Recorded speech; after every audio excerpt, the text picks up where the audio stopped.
Hey guys, welcome back to the channel. Today I'm plunging into some top level setups and early game tips for Anno 117 Pax Romana. Whether you're about to drop into your first map or you're preparing for a really serious run, this guide should help you get off on the right foot. A huge shout out and thank you to Ubisoft for sponsoring this video today. You definitely put a lot of love into this game and I am really grateful to be able to share my love of Anno with everyone else. Don't forget that Anno 117 is available November 13th on Steam, Ubisoft Connect, Epic, Xbox, and PlayStation. If you haven't gotten the game already, use my link down below in the description to get the game for yourself. So let's take a look at 9 tips to help you get going in Anno 117. So first things first, when starting your game, don't just click on one of the 3 difficulties shown to you. Click the edit button and start customizing your experience. One of the most important settings you're going to pick is the consumption rate. In Anno 117, you lock in your consumption rate at game start and you can't change it later. That means how fast your population burns through goods, how many homes you need, how much production you need, it all stems from this one choice. If you pick a high consumption rate, your citizens will demand goods faster, you'll need more warehouses, more production chains, faster logistics. If you pick a low rate, things scale slower. You'll have more breathing room. Since you can't go back and change it, my advice, if you're newer or want a more relaxed pace, pick something moderate or low. Once you've got your sea legs, go for a higher rating for some challenge to see the difference and see if you can keep up with it. So pick consumption rate wisely. It is the entire foundation of your economy. Now that you've locked in the consumption rate, there are other settings you should think about before you hit start game. These aren't unchangeable like consumption rate, but they do strongly influence your gameplay. Maintenance cost controls how much upkeep that you pay for buildings, ships, roads, and more. It also affects the amount of workforce needed. Higher settings means you need more money and more housing. Remember, workforce is not a 1-to-1 ratio. You only get a percentage of the population in a house as your workforce. Incident protection is a setting that has a few different options: positive, 1K, or off. If you set this to positive, as long as you keep your fire, health, and happiness in the positive, then you will never have any incidents of that type on your island. 1K means you need to keep at least 1,000 of a given attribute in order to avoid incidents, so they'll happen below that, but at a lower frequency the closer you get to 1,000. And off simply means no protection. You'll always have incidents and the frequency scales with how high or low the attribute is. City status impact determines how much of a debuff that you get for fire, health, and happiness as your population increases. As your population grows, so do the debuffs applied to each house, and that adds up to your overall attribute for each one of these for the island. Lower settings are easier to manage, and higher settings means you need to be really optimized to deal with them. Research speed is simply how quickly your tech tree moves. You can set this to either very fast, to normal, all the way up to very slow. So it just depends on how quickly you want to get through the research tree. Each of these plays into your feel of the game. For a calm and creative run, set everything to low maintenance, positive incident protection, low research. For a challenge, crank them up. Test and tweak these as often as you want to find your comfort zone. All of these settings can be changed mid-game at any point in time. No one really cares if you play on the easiest settings if you want to have a nice relaxed time, so just go for it.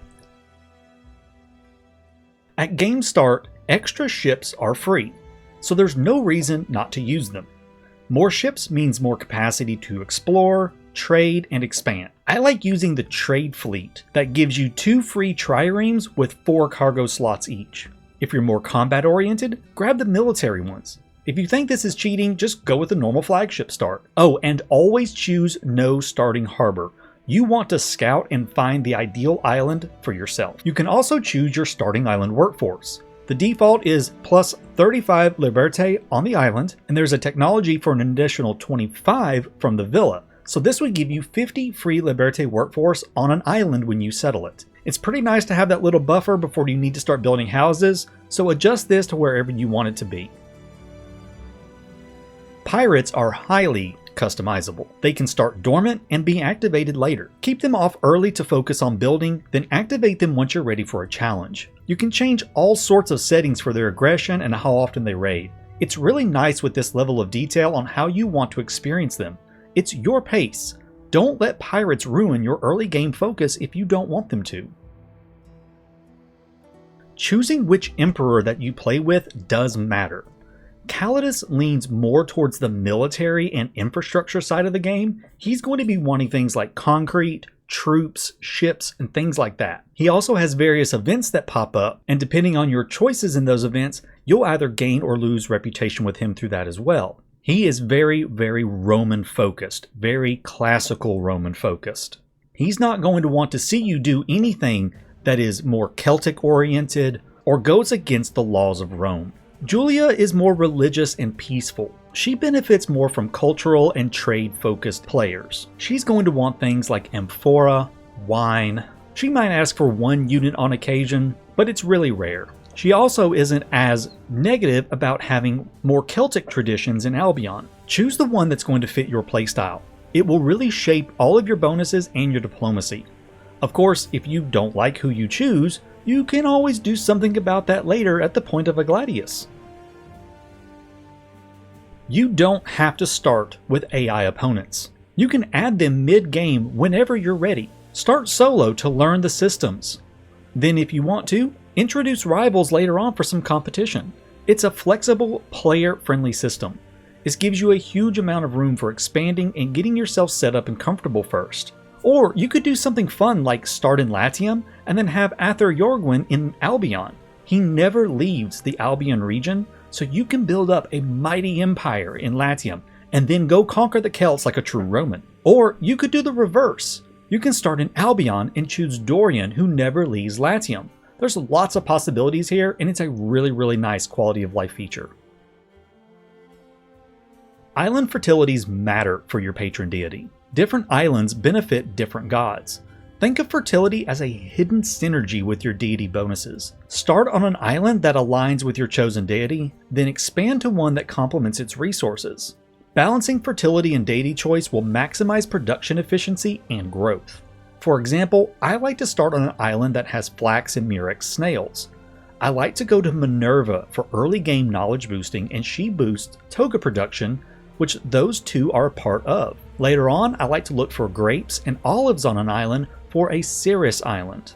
All of the gods that boost production buildings will have fertility distributions that benefit the most, and yes, I will have a video on this kind of stuff coming soon, including some map seeds that will be helpful in this regard. When you first start expanding, settle smaller islands first to save some money. Island settling just costs flat coin, and the prices scale with island size, how far along in the game you are, and your reputation with the Emperor. Being on good terms with them means island settling costs less. If you reach the rank of either consul or proconsul, you actually get a 75% reduction in the cost for settling islands. So just grab smaller islands. You get some free workforce anyways, and you don't need a lot of space early on. Then move on to the bigger islands later when you can afford those. My final tip is the Hall of Fame. The content provided by the Hall of Fame can provide a lot of early game boosts like extra resources, useful technologies, legendary unique specialists, and even some gods that are normally locked behind tech. Look through the Hall of Fame and see if there's anything that you might want that might be helpful for you. It's an entirely optional system. You don't have to use this if you don't want to. There are plenty of accolades to go for as well to unlock stuff, so be sure to check those out and see which ones you want to work towards. I do have a video going over the Hall of Fame. It's in the description down below, and a card is popping up right now in the upper right, so go check that out if you want some more info. So in conclusion, let's just recap all of these tips real quick. Lock in your consumption rate before you start your game. Adjust your settings for your playstyle. Choose one of the starting options with different ship type combinations instead of just a flagship to get some free ships and everything, and choose how much workforce you want to start with on your islands. Customize pirates for your preferred pace. Choose which emperor you want to start with strategically. Add AI later on if you want, you don't have to start with them. Match island fertilities with deity bonuses.